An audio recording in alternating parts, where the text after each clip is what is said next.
Alright, so we got some new things going on here. We drove this bad boy from Washington State all the way to Virginia, and she did great, but we had some issues. We got horns. I didn't get to use them a lot, but we do have them. We installed this little spacer here under the carburetor because before we left in Washington, I was boiling it to the point that I'd have to give it some gas to get it to turn on. And yeah, so we put this nice little composite insulator in between the Edelbrock carburetor and the intake. And yeah, that was the fix for that. Whenever she was at a stoplight, she would get hot. So we went ahead and removed the mechanical fan, because if you see how low it's at. And then we got this nice aluminum shroud radiator for a couple bucks, you know. I knew you was lying. I knew you was lying, man. Got it wired up to this relay, and then the ground for the fan and the relay trigger wire goes over here to this guy, which is our temperature switch. So once the coolant reaches about 180 degrees Fahrenheit, it creates a complete circuit. It grounds everything here to the engine block, and then the fans kick on. So that worked great. We were able to keep it cool, keep it under, you know, under 190, which was a big issue going through the desert.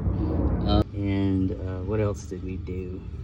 I think that was all we did here. I did have a tiny pusher fan in the front because we were overheating all the way through Utah and New Mexico.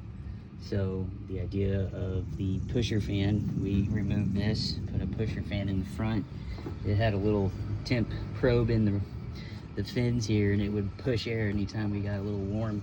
It didn't prevent me from overheating, unfortunately, but it did help me cool down faster. So that being said, all of this was done. We even got some fiberglass wrapping around our fuel line. I need to wrap this, but I kind of like to see it.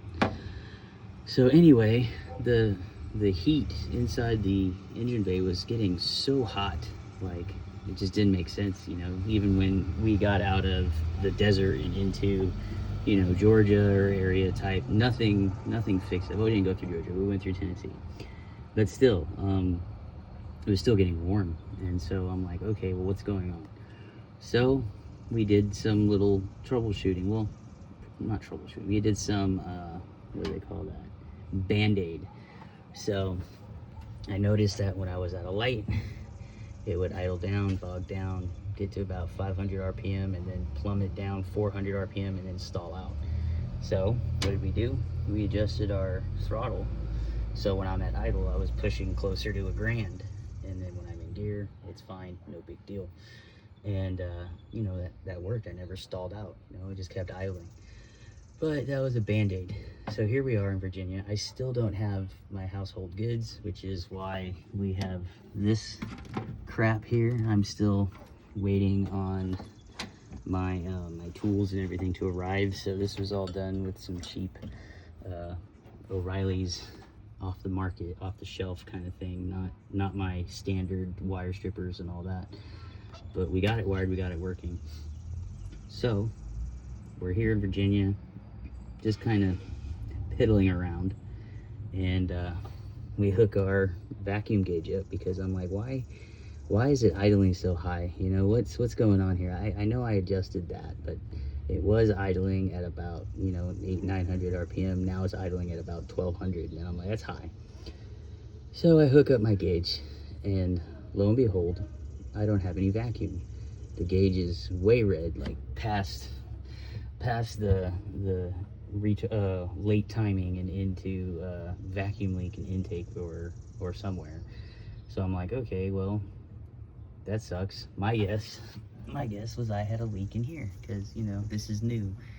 So scientific reasoning here, deduction, I disconnected the advance line for the carburetor, or for the distributor, and just for, you know, shits and giggles, hooked up the vacuum gauge directly to the manifold, and I didn't have a vacuum leak. Which had me thinking, no way was this vacuum advance not working since Washington. So I take the hose, I put it to my mouth, and I give it a little suck, and sure enough, I'm getting air. I am not getting a vacuum at all.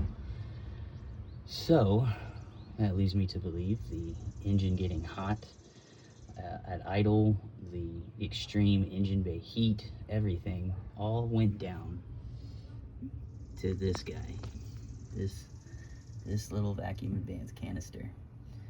By not advancing the timing enough, my exhaust, these little headers here, were pushing out still burning fuel, because again, the only timing on this thing was the initial, which is I think like 12 degrees before top dead center.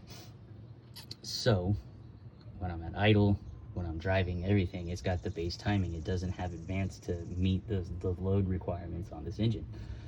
So my engine compartment is getting hot as hell. My carburetor is not sure how much fuel to deliver because, well, there's a vacuum leak. So the air isn't being registered through these guys because it's coming in under it, so it doesn't matter. So now it's got a random vacuum coming in, causing me all these issues. So moral of the story,